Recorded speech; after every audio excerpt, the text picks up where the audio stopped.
Hello दोस्तों, कैसे आप लोग। तो आज हम क्लास 10th का चैप्टर पहला स्टार्ट करेंगे, रासायनिक समीकरण वाला।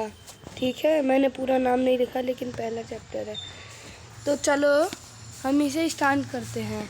ठीक है, एकदम अच्छे से पढ़ेंगे दोस्तों, एकदम ध्यान लगा के। तो हम पहले जानेंगे कि ये रुको 2 मिनट दोस्तों, 2 मिनट। ये रासायनिक अभिक्रिया क्या होती है। रासायनिक अभिक्रिया वे पदार्थ है जिनमें दो या दो से अधिक पदार्थ मिलकर एक गुण धर्म वाले नए पदार्थ का निर्माण करते हैं। ठीक है, ये हमने पढ़ लिया, नए पदार्थ का निर्माण करते हैं यहाँ तक। तो ये हैं बाबू, इसके कुछ उदाहरण लिख लीजिए आप। ये सब बाबू, ये बेशक पेपर में आया ना है, लेकिन उदाहरण बहुत इम्पोर्टेंट है। उदाहरण, क्योंकि पेपरों में ज़्यादातर उदाहरण ही पूछते हैं दोस्तों। उदाहरण आप ज़रूर पढ़ के जाना। तो उदाहरण है H2 प्लस में O2 बराबर H2O। जैसे कि H2 प्लस O2 मिलके H2O बनाया, मतलब जल बना दिया। तो ये एक उदाहरण हो गया। ऐसे ही आप समझ लेना दोस्तों, बहुत ही आसान है ये चैप्टर। एकदम रापचिक स्टाइल में हम करेंगे इसको, बिना किसी दिक्कत के। तो आइए शुरू करते हैं आगे का। ये कुछ नोट्स है दोस्तों। रासायनिक अभिक्रिया को भौतिक विधियों से पलट नहीं सकते। मतलब रासायनिक अभिक्रिया को ये 3 विधि है ना, ये 3 विधि, इनसे पलट नहीं सकते। पलट, ठीक है दोस्तों, पलट नहीं सकते। उम्मीद है आप लोगों को समझ में आ रहा होगा। ठीक है दोस्तों, तो आइए आगे बढ़ते हैं दोस्तों। मैं इसका एक ओनली फ़ोटो का भी वीडियो बना दूंगा, शॉर्ट वीडियो, ताकि आप अच्छे से उतार सको। इसमें बस आप ओनली समझ लीजिए। अब इसके बाद रासायनिक अभिक्रिया के उदाहरण जो हमारे डेली लाइफ में होते हैं, ऐसे उदाहरण जैसे कि भोजन का पकना, श्वसन, सांस लेना, दूध से दही बनना, मैग्नीशियम रिबन को वायु में जलाने पर मैग्नीशियम ऑक्साइड का बनना। जब हम मैग्नीशियम रिबन को वायु के संपर्क में लेकर जलाएंगे तो मैग्नीशियम ऑक्साइड बन जाएगा। ये एक रासायनिक अभिक्रिया है। ठीक है दोस्तों, अब रासायनिक अभिक्रिया के दौरान होने वाले परिवर्तन। रासायनिक अभिक्रिया के दौरान होने वाले कौन से परिवर्तन हैं। ये सारे, ये जो ये हैं 1 2 3 4 5, ये 5 परिवर्तन हैं। 1 2 3 4 परिवर्तन है, सॉरी दोस्तों, 4। तो चलो आइए हम पढ़ते हैं अवस्था में। दोस्तों, जब ये चारों चीज़ एक अभिक्रिया में होंगी ना, तभी ये रासायनिक अभिक्रिया कहलाएंगी, नहीं तो नहीं कहलाएंगी। अवस्था में परिवर्तन, रंग में परिवर्तन, तापमान में परिवर्तन, गैसों का उत्सर्जन। जैसे कि हम कुछ भी करेंगे, कोई भी रासायनिक अभिक्रिया, तो वो बन जाएगी। जैसे कि दूध का दही बनना, इसमें अवस्था का भी परिवर्तन होगा ना। वो पहले दूध एकदम पानी में होता है, फिर थक्के से बन जाते हैं उसमें, आप कभी भी देखना, और गाढ़ा हो जाता है। और रंग में परिवर्तन दोस्तों, ज़्यादा नहीं पर कुछ हल्का होता है। आप देखना, दूध एकदम श्वेत नहीं, दूध वैसा होता है थोड़ा, और दही जो होती है वो थोड़ा अलग होता है दूध से, कभी ध्यान से देखना है। और तापमान में भी परिवर्तन होता है, क्योंकि जब हम उसको जमाएंगे, क्योंकि जब हम दही को जमाते हैं तो ज़्यादातर चावल के आटे में या फ्रिज में या आटे के डब्बे में रख देते हैं, ताकि वो जल्दी तापमान वो हो। और गैसों का उत्सर्जन, ये तो होएगा। तो आइए, ये हमने पढ़ लिया। अब हम पढ़ते हैं अभिकारक और उत्पाद। रासायनिक अभिक्रिया में अभिकारक और उत्पाद होते हैं। अभिकारक वैसे पदार्थ को कहते हैं जो रासायनिक अभिक्रिया में भाग लेता है। उसे अभिकारक कहते हैं। अभिकारक और उत्पाद, रुकिए दोस्तों मैंने पेज थोड़ा ऊपर कर दिया। तो आइए अब देखते हैं उत्पाद। उत्पाद वैसे पदार्थ को कहते हैं जिसका निर्माण अभिकारकों से मिलकर होता है। उत्पाद का निर्माण अभिकारक से मिलकर जब होता है, तब जब कोई भी चीज़ अभिकारक से मिलकर बनती है तो वो उत्पाद कहलाती है। सिंपल याद रख लेना दोस्तों, ये सब एग्जाम में ये सब पूछता है तो याद रखना, आप पढ़ लेना। तो दोस्तों वो सब हो गया। अब हम उसके उदाहरण हो गए अभिकारक और उत्पाद। ये है अभिकारक Mg+O2, ये Mg+O2 ये अभिकारक है, और ये है उत्पाद। ये अभिकारक मिले तो ये बन गया उत्पाद। ठीक है, चलो अब आगे का पढ़ते हैं। रुको दोस्तों, पेन कोई बढ़िया सा सेलेक्ट कर लेते हैं। हो गया। अब हम रासायनिक समीकरण के बारे में बात करेंगे। सबसे मेन मुद्दा यही तो है, रासायनिक समीकरण क्या होती है। रासायनिक समीकरण द्वारा निरूपित किया जाता है। मतलब रासायनिक समीकरण द्वारा निरूपित किया जाता है। रासायनिक समीकरण के अभिकारकों और उत्पादों में पदार्थ के प्रतीकों सूत्र का इस्तेमाल किया जाता है। प्रतीकों के साथ उनकी भौतिक अवस्था को भी दर्शाया जाता है। जैसे कि हमने लिखा Mg, तो Mg क्या है, सॉलिड, लिक्विड, गैस, तो ये होता है सॉलिड।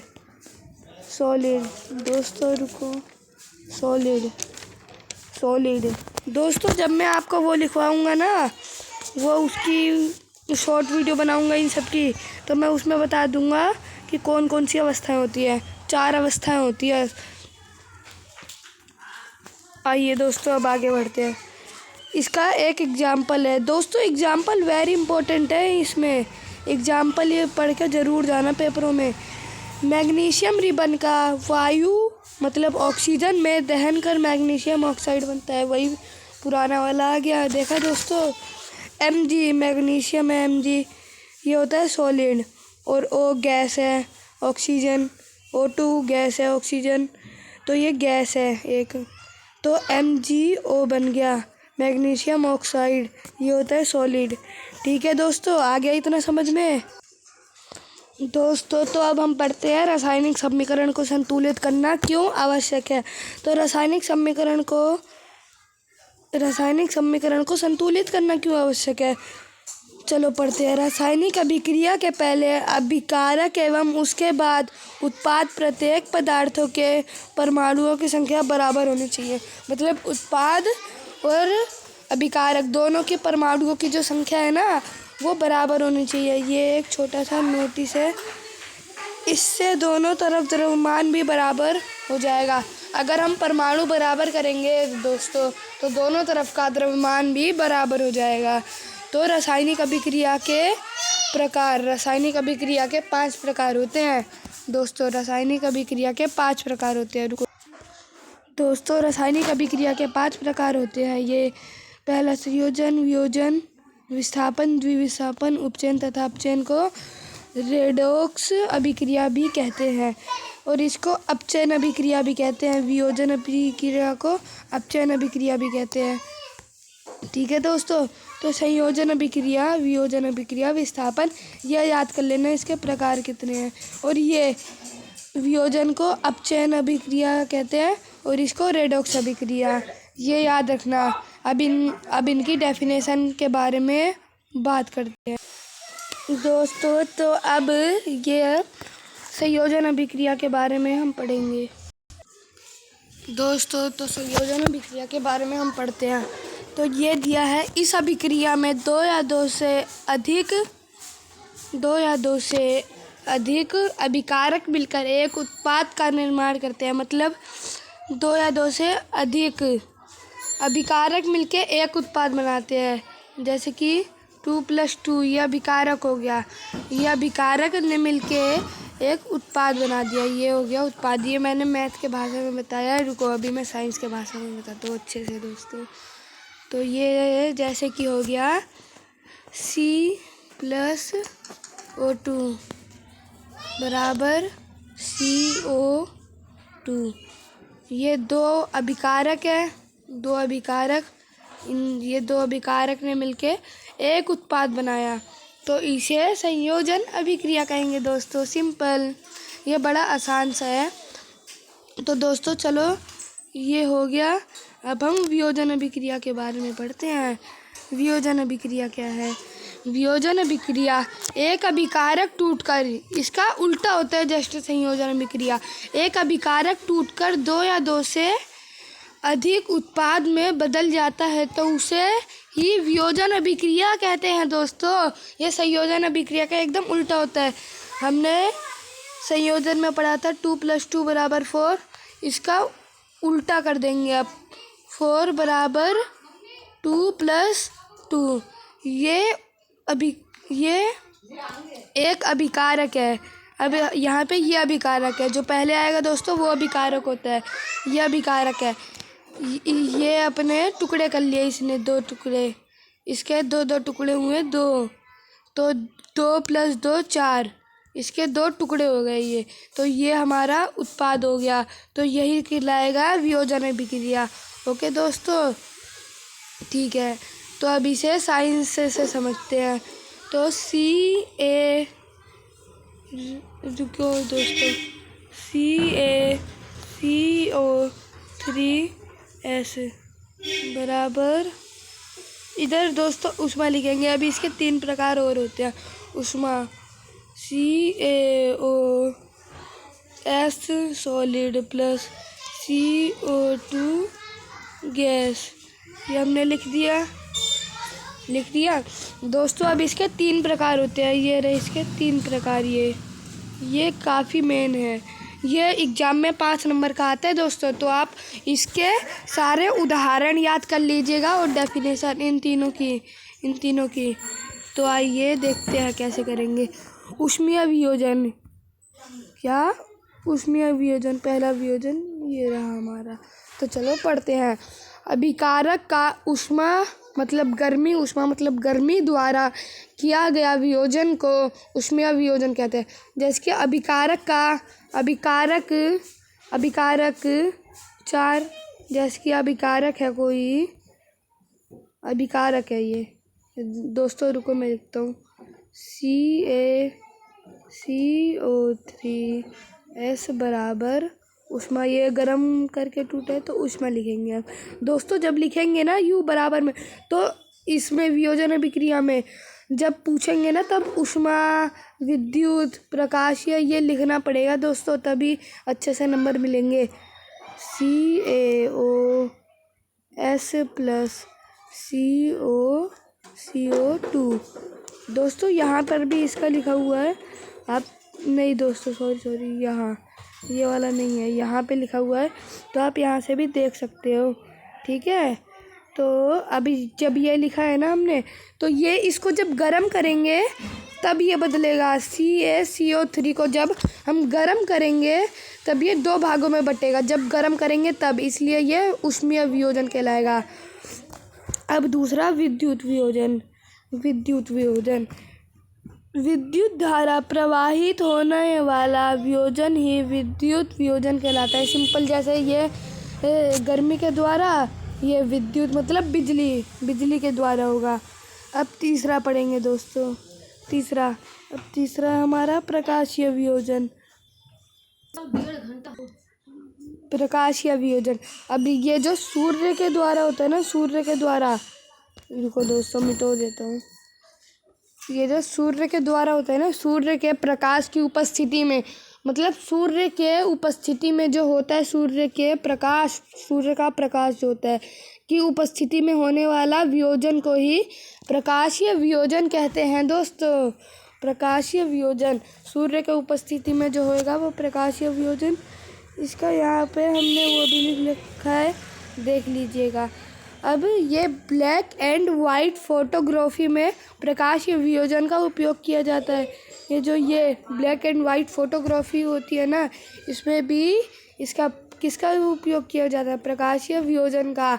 अब दोस्तों ये जो हमने वियोजन अभिक्रिया पढ़ी है ना, ये आपको एग्जाम में कंफ्यूज करने के लिए है।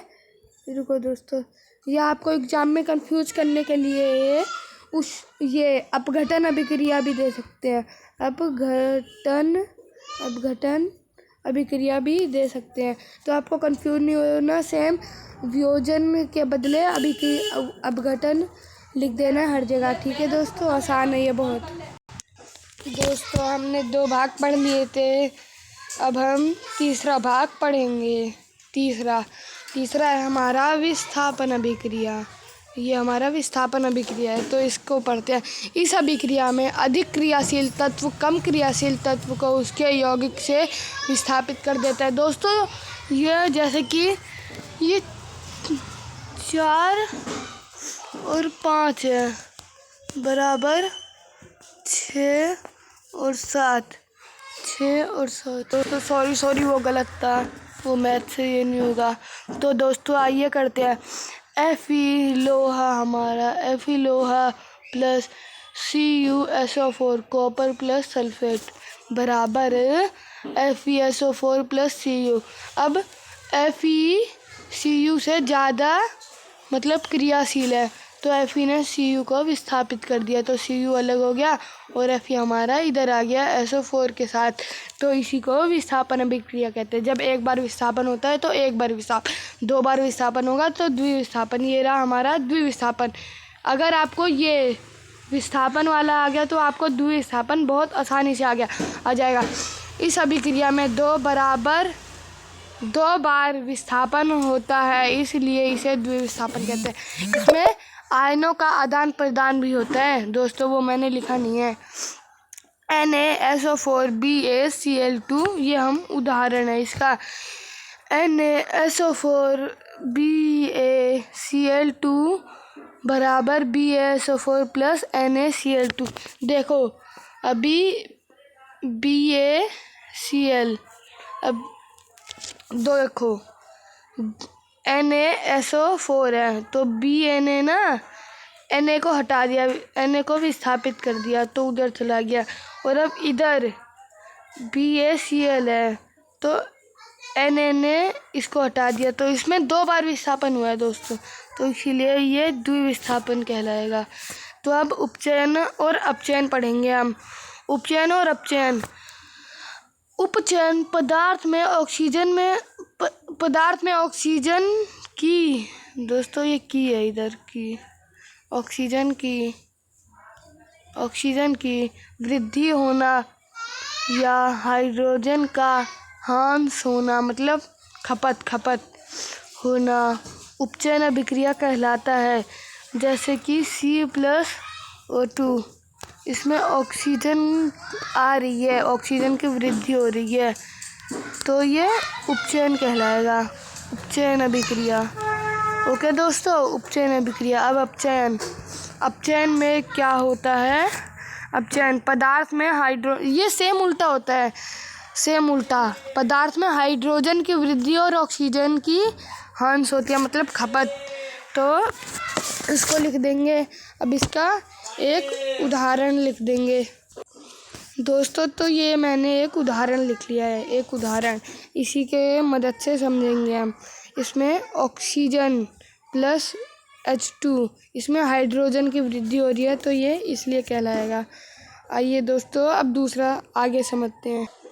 दोस्तों अब हम संक्षारक पढ़ेंगे।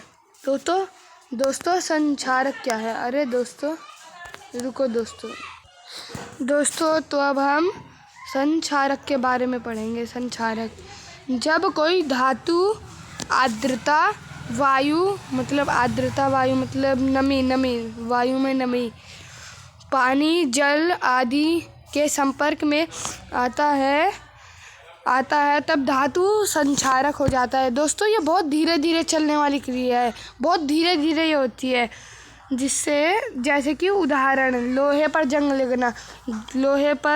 लगना।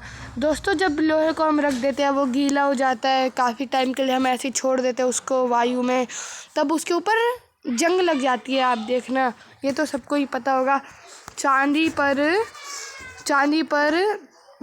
यानी सिल्वर पर काली परत चढ़ना। कभी भी चांदी पर देखना, जब रखे उसके ऊपर काली परत चढ़ जाती है, काली है दोस्तों। इतना आ गया। अब तांबे पर हरी परत चढ़ना। दोस्तों तांबे पर ना हरी परत चढ़ जाती है, आप देखना अच्छे से। दोस्तों अगर आपको समझ में नहीं आएगा आप कमेंट कर देना, मैं दोबारा इसकी वीडियो बना दूंगा अच्छे से।